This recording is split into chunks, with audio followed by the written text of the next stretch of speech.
Assalamu alaikum. Today our topic is total internal reflection, topic 12.5.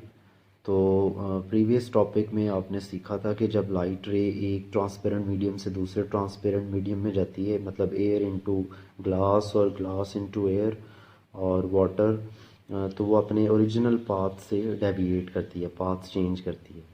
तो ये इससे मिलता जुलता टॉपिक है, लेकिन इसमें हम रिफ्रैक्शन के दौरान ही रिफ्लेक्शन नोट करेंगे। तो उसको समझने के लिए सबसे पहले मैं इसकी डेफिनेशन तो नहीं है, इसकी एक्सप्लेनेशन के लिए मैंने एक फ़िगर बनाई है। बुक में ये जो फ़िगर बनी हुई है, ये 3 फिगर हैं इसकी, ए, बी और सी। तो इनको मैंने कंबाइन एक ही फ़िगर पर बना लिया। तो पहले वहाँ से मैं एक्सप्लेन कर देता हूँ। तो ये वाली फ़िगर देखें, इसमें उसी तरह ग्लास स्लैब ली गई है। तो ये जो ग्लास है ये डेंसर मीडियम है और बाहर इसके एयर है। तो एयर भी एक मीडियम है जिसमें से लाइट पास करती है, तो इसको हम रेयर मीडियम कहेंगे। तो कौन सा मीडियम डेंसर है तो कौन सा रेयर है, तो इसका आंसर ये है कि वो मीडियम जिसका रिफ्रैक्टिव इंडेक्स जो है वो हायर हो रिलेटिव टू दी अदर। मतलब ग्लास का रिफ्रैक्टिव इंडेक्स जो है वो एयर से ज़्यादा है, तो ये डेंसर होगा और एयर क्या होगी, रेयर।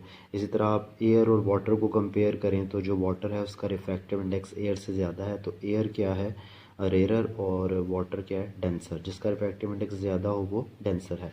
टॉपिक स्टार्ट करते हैं।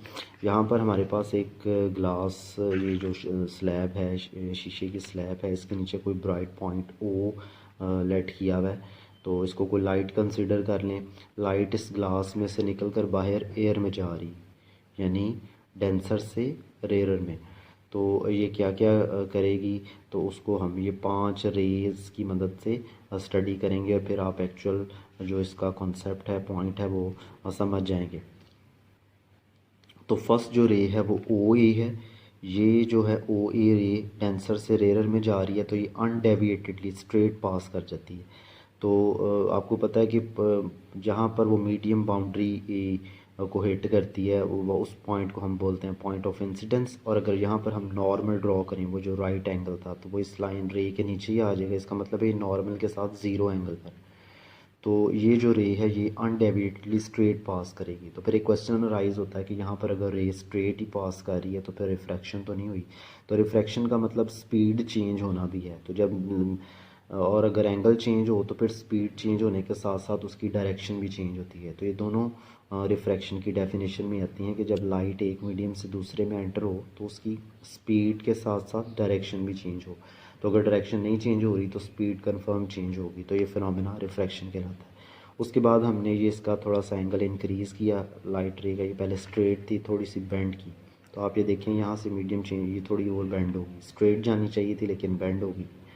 तो इस रे को मैंने रिप्रेजेंट किया हुआ है सेकेंड वाली रे को ओ सी से, और जो रिफ्रैक्ट हो रही है उसको सी डी से। ये नॉर्मल ड्रॉ किया हुआ है। इसके बाद अगर आप एंगल और इंक्रीज़ करें, थर्ड वाली रे देखें जिसको मैंने नाम दिया हुआ है ओ ई, तो ये और बेंड हो रही है सी डी। और ये जो ई एफ है, ई एफ सी डी से ज़्यादा बेंड है। एक वक्त आएगा आप एंगल इंक्रीज़ करते जाएंगे, इंसिडेंस एंगल, तो ये जो बेंड होने वाली रे है ये बेंड हुई है, ये ज़्यादा बेंड हुई है, ये इतनी ज़्यादा बेंड हो गई है कि ये मीडियम बाउंड्री के पैरेलल होगी। तो ये जो थर्ड रे है ये भी रिफ्रैक्शन है, ये भी रिफ्रैक्शन है, ये भी रिफ्रैक्शन है। तो ये रिफ्रैक्शन 90 डिग्री है। नॉर्मल के साथ ये कौन सा एंगल बन रहा है, 90 डिग्री। अब यहाँ से एक डेफिनेशन आ रही है कि अब ये जो इंसिडेंस एंगल है थर्ड रे का, ओ जी का, इसका जो नॉर्मल से एंगल है, ये स्ट्रेट लाइन है, इसको नॉर्मल के तौर पर भी यूज़ किया जा सकता है। तो यहाँ से यहाँ तक का जो एंगल है ये इंसिडेंस एंगल, जिसका रिफ्रैक्टेड एंगल ये है ना, रिफ्रैक्टेड एंगल, तो ये 90 डिग्री है। इंसिडेंस से ये जिसका रिफ्रैक्टेड एंगल 90 डिग्री हो, ये इंसिडेंस एंगल क्रिटिकल एंगल कहलाता है। वो the angle for which the refracted angle is 90 degree in the rare medium, that incidence angle is called critical angle. और फिर ये एक बेस डिफाइन होगी। इसके बाद अगर फर्दर इंक्रीज़ किया जाए एंगल, ये पांचवी रे देखें ओ आई, तो फिर रे रिफ्रैक्ट नहीं होती बाहर, उसी मीडियम के इनसाइड ही रिफ्लेक्ट होती।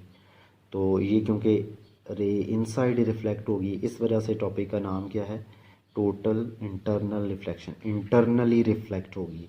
तो तो ये दोबारा से मैं रिवाइज़ कर देता हूँ। एंगल ऑफ इंसिडेंस इंक्रीज़ करें, एंगल ऑफ रिफ्रैक्शन इंक्रीज़ करता है। ये और इंक्रीज़ किया, फर्दर इंक्रीज़ हुआ, एक वक्त आएगा इंसिडेंस एंगल का रिफ्रैक्टेड एंगल कितना हो जाएगा 90 degree.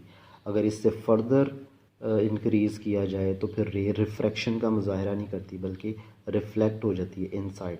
This phenomena is called total internal reflection. तो इसकी डेफिनेशन मैं बुक से मार करवा देता हूँ आपको, तो टॉपिक की हेडिंग्स भी देख लें।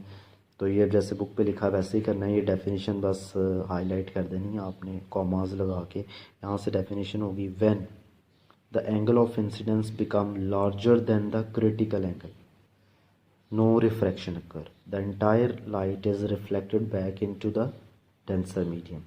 This is known as total internal reflection. तो ये तो थी टोटल इंटरनल रिफ्लेक्शन। इसमें क्रिटिकल एंगल का जिक्र है, तो जैसे मैंने एक्सप्लेनेशन में भी डेफिनेशन बताई, तो यहाँ से भी ये देख लें। For a particular value of angle of incidence the angle of refraction becomes 90, the angle of incident for a particular value of angle of incidence the angle of refraction become 90, the angle of incident that cause the refracted ray in the rarer medium to bend through 90 is called critical angle.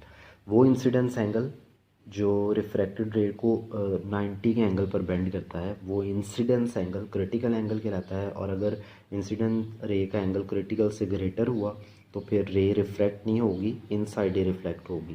तो this phenomena is called total internal reflection. इसके बाद आप इसकी application भी साथ ही discuss करेंगे इसी topic के। टोटली इंटरनल रिफ्लेक्टिंग प्रिज्म, तो हम ये जो प्रिज्म है इसको यूज़ करते हैं टोटली रिफ्लेक्टिंग प्रिज्म। इसमें जो एंगल है वो ग्रेटर देन क्रिटिकल एंगल लिया जाता है रे को जब एंटर करते हैं। तो ये प्रिज्म में से रिफ्लेक्ट होने के बाद हिट करने के बाद उसकी बाउंड्री पे रिफ्लेक्ट हो जाती है इनसाइड ही। तो यहाँ पर ये देखें कि प्रिज्म 90 के एंगल पर बेंड कर रहा है। और इस तरह ये वाला जो प्रिज्म है ये हम यूज़ करते हैं पेरिस्कोप में। पेरिस्कोप आपको पता है ये टैंक्स में या सबमरीन्स में यूज़ होती है डिवाइस बाहर देखने के लिए। ये उसका स्केच किया गया है। इसके अलावा ये प्रिज्म को अगर हम ऐसे इसकी ओरिएंटेशन चेंज करें तो ये रे को 180 पर भी बेंड करता है। मतलब ये और ये वाला एंगल 180। तो ये बाइनोकुलर में यूज़ होता है। ये जो बाइनोकुलर्स बनी हुई है फिगर में, इसमें आप देखिए यहाँ पर प्रिज्म है, ये भी प्रिज्म है। तो इसमें क्लियरली नज़र आ रहा है कि ये जो आँख जहाँ से देख रही है, अगर आप पाथ इसका बिल्कुल देखें तो आगे से तो नज़र नहीं आएगा। तो ये प्रिज्म इसको बेंड करता है, फिर बेंड करता है, तो ये 180 पर बेंड कर रहा है। इसी तरह फिर ये दोबारा 180 पर बेंड कर रहा है। तो यहाँ आउटसाइड से जो भी ऑब्जेक्ट है जिसको ऑब्ज़र्व किया जा रहा है तो इसमें 90 के एंगल पर बेंड कर रहा है।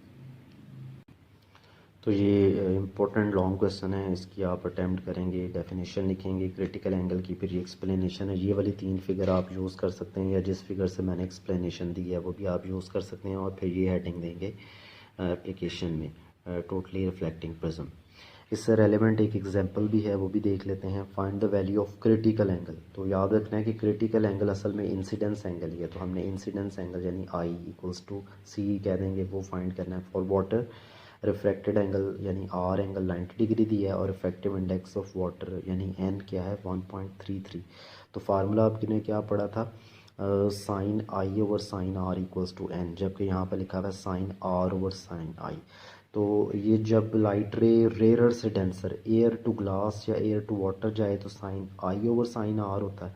और जब डेंसर टू रेयर जाए यानी ग्लास टू एयर या वाटर टू एयर तो फिर ये फार्मूला भी इन्वर्ट हो जाता है, साइन आर ओवर साइन आई। उसी तरह आई मैंने कहा था कि क्रिटिकल एंगल है, इंसिडेंस एंगल ही क्रिटिकल एंगल होता है, एक स्पेसिफिक एंगल जिसका रिफ्रैक्टेड 90 हो जाए। तो उसके मुताबिक हम फार्मूला ये रीअरेंज करेंगे। फार्मूला जो है तो एन जो है साइन आई डिवाइड कर रहा है, मल्टीप्लाई हो जाएगा साइन आर की वैल्यू 90 और साइन आई यानी आई फाइंड करना है क्रिटिकल एंगल जो है एन। तो इनकी वैल्यू एन इक्वल्स टू 1.33 है। तो फार्मूले में वैल्यूज़ पुट करके कैलकुलेशन की तो ये आंसर आ गया 48.8। तो ये 48.8 डिग्रीज जो है ये क्रिटिकल एंगल है। इसमें 3 मटेरियल ऐसे हैं जिनके क्रिटिकल एंगल्स जो हैं वो उसकी वैल्यूज़ एमसीक्यू में पूछी जाती हैं। वो मैं बता देता हूँ, वो आप कहीं पर नोट कर लें, बुक पर ही साइड पे नोट कर लें। वाटर जो है उसका क्रिटिकल एंगल 49 डिग्री है। ग्लास का क्रिटिकल एंगल 42 डिग्री है और डायमंड का critical angle 24 degrees. Water 49, glass 42 और डायमंड 24। इसके अलावा इसमें से शॉर्ट क्वेश्चन भी बन सकते हैं, जैसे कि define critical angle, define total internal reflection. तो ये लहदा से